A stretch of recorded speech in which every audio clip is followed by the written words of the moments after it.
Jubilee సడ్డా ఏ బిడ్డా ఇది నా అడ్డా. मुसलमान का मतलब कांग्रेस, कांग्रेस का मतलब मुसलमान. ఆ టోపీ పెట్టుకొని ఓట్లు అడిగే రోజొస్తే నా తల నరుకుంటే చెప్పండి టోపీ పెట్టుకున్నాను.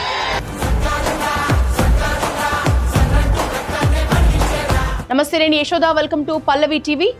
జూబ్లీ వార్ క్లైమాక్స్ కొచ్చింది. జూబ్లీ హిల్స్ బైపోల్ ప్రచారానికి మరికొద్ది రోజులే మిగిలి ఉంది. అధికార ప్రతిపక్ష పార్టీలు విమర్శల దాడిని పెంచాయి. ఎవరూ ఊహించని విధంగా కొందరు మాత్రమే ఎక్స్పెక్ట్ చేసినట్లుగా బీజేపీ రేసులోకి దూసుకొచ్చింది. బీజేపీకి జనసేన మద్దతు ప్రకటించడం కీలకంగా భావిస్తున్నారు. పవన్ కళ్యాణ్ ప్రచారానికి వస్తే ఈక్వేషన్స్ మొత్తం మారిపోతాయని టాక్ బలంగా ఉంది. జీహెచ్ఎంసీ ఎన్నికలకు సెమీస్ గా భావిస్తున్న జూబ్లీ హిల్స్ బైపోల్లో కాంగ్రెస్ బీఆర్ఎస్ లకు షాక్ ఇస్తూ కమల దళం జోరు చూపిస్తోంది. నవంబర్ 9వ తేదీ సాయంత్రం 5 గంటలకు ఉప ఎన్నిక ప్రచారానికి తెరపడనుంది. పోలింగ్ 11వ తేదీన జరగనుంది. అధికార కాంగ్రెస్, ప్రతిపక్ష బీఆర్ఎస్, బీజేపీ నేతలు పోటాపోటీగా ప్రచారం చేస్తున్నారు. సైలెంట్ గా పావులు కదుపుతూ దిమ్మ తిరిగే షాక్ ఇచ్చేందుకు కమలం పార్టీ సర్వశక్తులు ఒడ్డుతోంది. ముందే చెప్పినట్లు జూబ్లీ హిల్స్ లో బీజేపీ కార్పెట్ బాంబింగ్ చేస్తోంది. కేంద్ర మంత్రులు కిషన్ రెడ్డి, బండి సంజయ్ ముందుండి పార్టీ ప్రచారాన్ని నడిపిస్తున్నారు. స్టార్ క్యాంపెయినర్లు, ఎంపీలు, ఎమ్మెల్యేలు, ఎమ్మెల్సీలు, యూత్ లీడర్లు అందరూ జూబ్లీ హిల్స్ లో గడప గడపను తడుతున్నారు. బీజేపీ గెలిస్తే జూబ్లీ హిల్స్ లో చేయబోయే అభివృద్ధిని ప్రతి ఓటర్కి వివరిస్తున్నారు. సీఎం రేవంత్ రెడ్డి, హరీష్ రావు, బండి సంజయ్ సహా అన్ని పార్టీల కీలక నేతలు జూబ్లీ హిల్స్ ప్రచారంలోకి వచ్చేశారు. తమదైన శైలిలో ఫినిషింగ్ టచ్ చేస్తున్నారు. 2 వారాల కిందట బీజేపీ అభ్యర్థి లంకల దీపక్ రెడ్డి నామినేషన్ సందర్భంగా జూబ్లీ హిల్స్ ప్రచారంలో మజ్లిస్, కాంగ్రెస్ దోస్తీపై విమర్శలు చేసి అగ్గిరాజేశారు బండి సంజయ్. కొంత గ్యాప్ ఇచ్చినప్పటికీ తనదైన శైలిలో బోరబండ సభతో బీజేపీ ప్రచారానికి మరింత ఊపు తెచ్చారు. బోరబండలో తన సభకు ఈసీ పర్మిషన్ ఇచ్చినా పోలీసులు ఎందుకు ఆపుతున్నారంటూ సర్కారును డిఫెన్స్ లో పడేశారు బండి సంజయ్.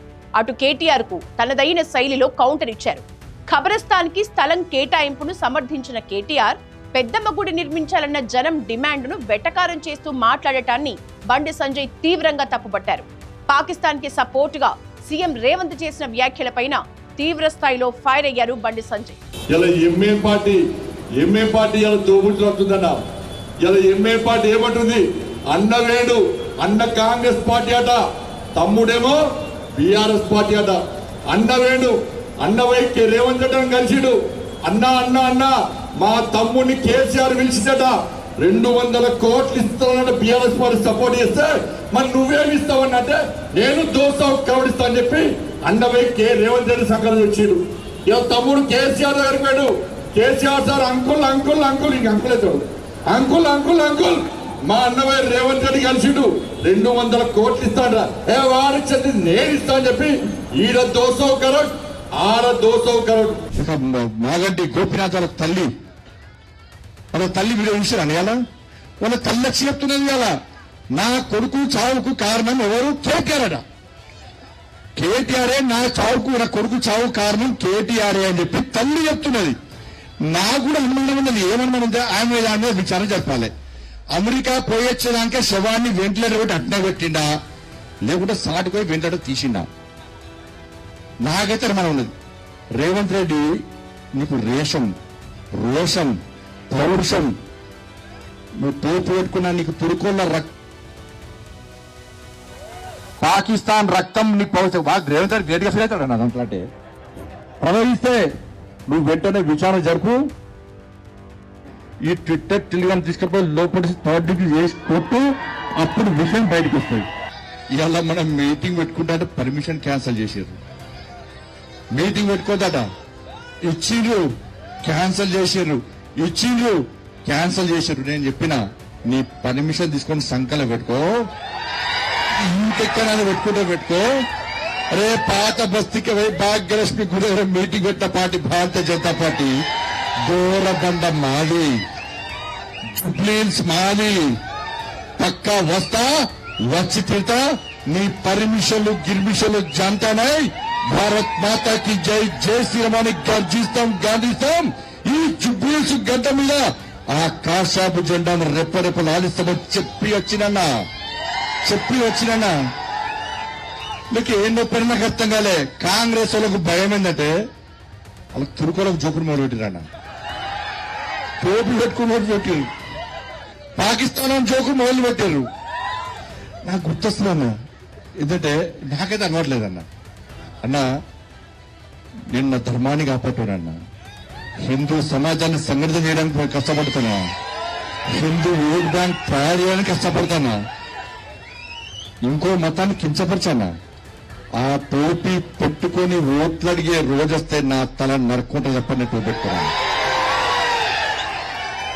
కమలం ఎంపీలు తమదైన శైలిలో పంచ్ డైలాగులు విసురుతూనే ఒక్క ఛాన్స్ ఇస్తే దీపక్ రెడ్డి జూబ్లీహిల్స్ స్లమ్ ఏరియాల్లో మార్పు చూపిస్తారని హామీ ఇస్తున్నారు. మంత్రి వివేక్ సారథ్యంలో జూబ్లీహిల్స్ కాంగ్రెస్ ఎన్నికల ప్రచారం జోరందుకుంది. మొదట్లో జోరు తగ్గిన కాంగ్రెస్ లో సీఎం రేవంత్ రాకతో కొంత హుషారు కనిపిస్తోంది.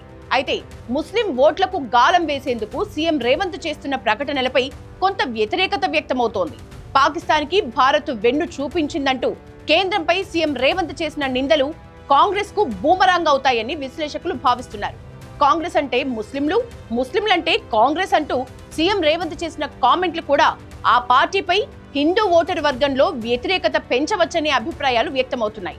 ఓట్ల కోసమే అజారుద్దీన్ కి మంత్రి పదవి ఇచ్చారన్న కిషన్ రెడ్డి వ్యాఖ్యలపై మండిపడ్డ రేవంత్ ఇది బీజేపీ అబ్బజాగిరా అంటూ చేసిన వ్యాఖ్యలపైన డిబేట్ టాకే వినిపిస్తోంది. तीसरे खिलाड़ी को जो हिंदुस्तान को जिताया वर्ल्ड कप में, उनको मैं मंत्री बनाया। भाई, माइनॉरिटी का मुसलमान भाइयों का हिस्सा अजहरुद्दीन साहब को हमने मंत्री बनाया। फिर किशन रेड्डी साहब को क्या तकलीफ हो रहा, पेट में क्या दर्द हो रहा? किशन रेड्डी साहब ने दरखास्त रखे गवर्नर साहब को, भाई अजहरुद्दीन को मंत्री नहीं बना देना, आप वक्त नहीं देना। मैं पूछना चाहता हूं शेखपेट से किशन रेड्डी साहब को, आपके बाप का जागीर जायदाद हम नहीं मांगा। मुसलमान का मतलब कांग्रेस, कांग्रेस का मतलब मुसलमान। BRS working president KTR BRS ప్రచారంలో కీలకంగా మారారు. తండ్రి మరణంతో సైలెంట్ అయిపోయిన హరీష్ రావు క్లైమాక్స్ లో గులాబీ టీంలో జాయిన్ అయ్యారు. మాగంటి సునీత, ఆయన కూతుళ్లు, కుటుంబ సభ్యులు సానుభూతి కోసం ప్రయత్నిస్తున్నారు. ఇప్పటికే సికింద్రాబాద్ కంటోన్మెంట్ సిట్టింగ్ స్థానం కోల్పోయిన బీఆర్ఎస్ జూబ్లీహిల్స్ ని ప్రతిష్టాత్మకంగా తీసుకుందని సమాచారం. చివరి 2 రోజులు తనదైన శైలిలో ఎన్నికల ప్రలోభ రాజకీయం నిర్వహించే ఛాన్స్ ఉందని విశ్లేషకులు భావిస్తున్నారు. విద్యార్థులకు చెప్పిండు 5 లక్షల విద్యా భరోసా కార్డు అని. కానీ ఇవాళ పరిస్థితి ఏందో తెలుసా మీకు? మొత్తం రాష్ట్రంలోని ఎంబీఏ కాలేజీలు, డిగ్రీ కాలేజీలు, ఎంసీఏ కాలేజీలు, ప్రొఫెషనల్ కాలేజీలు మొత్తం బంద్ పెట్టింది. ఎందుకు? అప్పుడెప్పుడో స్వర్గీయ డాక్టర్ వైఎస్ రాజశేఖర్ రెడ్డి గారు ప్రవేశపెట్టిన ఫీజు రీయింబర్స్మెంట్ పథకం ఇవాళ తుంగలో దొక్కుతున్నాడు రేవంత్ రెడ్డి. 10,000 కోట్లు ఇవాళ ఆ విద్యా సంస్థలకు బకాయి పడ్డాడు. కట్టుమంటే కడతలేడు, కట్టుమంటే కడతలేడు. 5 లక్షల విద్యా భరోసా కార్డు ఎక్కడో పోయింది. 10,000 కోట్లు ఇవాళ మొత్తం లక్షలాది మంది విద్యార్థులకు బాకీ పడ్డాడు. ఎస్సీ, ఎస్టీ, బీసీ, మైనారిటీ, అగ్రవర్ణాల్లో ఉండే పేద పిల్లలు చదువుకోవాలని చెప్పి ఆనాడు అప్పటి కాంగ్రెస్ ప్రభుత్వం రాజశేఖర రెడ్డి గారు స్కీమ్ పెడితే ఇప్పుడు వచ్చిన రేవంత్ రెడ్డి దాన్ని తుంగలో దొక్కుతున్నాడు. 10,000 కోట్లు బాకీ ఉంటే ఇవాళ కాలేజీలో పోయి బాకీ అడిగితే ఏం చేస్తారా, నన్ను కోసుక తింటారా అని ఇవాళ డైలాగులు కొడుతున్నాడు. డైలాగులు కొట్టుడే కాదు, కాలేజీలను బ్లాక్ మెయిల్ చేస్తున్నాడు. విజిలెన్స్ దాడులు చేపిస్తా, నీ మీద కాలేజీల మీద విజిలెన్స్ దాడులు చేపిస్తా, కాలేజీలు మూపిస్తా అని ఇవాళ బెదిరిస్తా ఉన్నాడు రేవంత్ రెడ్డి. 5 లక్షల భరోసా కార్డు ఎక్కడో పోయింది. కాలేజీలకు భరోసా లేదు, విద్యార్థులకు భరోసా లేదు, వాళ్ళ భవిష్యత్తుకు భరోసా లేదు. లక్షలాది మంది తల్లిదండ్రులకు ఇలా కంటి నిండా నిద్రలేని పరిస్థితి తెచ్చిండు రేవంత్ రెడ్డి.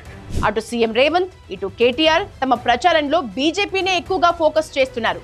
ఈ ఇద్దరు బీజేపీని, మోడీని, రాష్ట్ర బీజేపీ నేతల్ని టార్గెట్ చేయటం మొదలు పెట్టారు.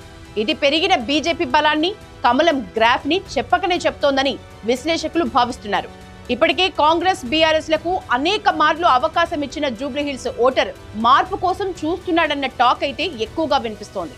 జూబ్లీ పల్స్ ఏంటి అనేది నవంబర్ 14న తేలిపోనుంది.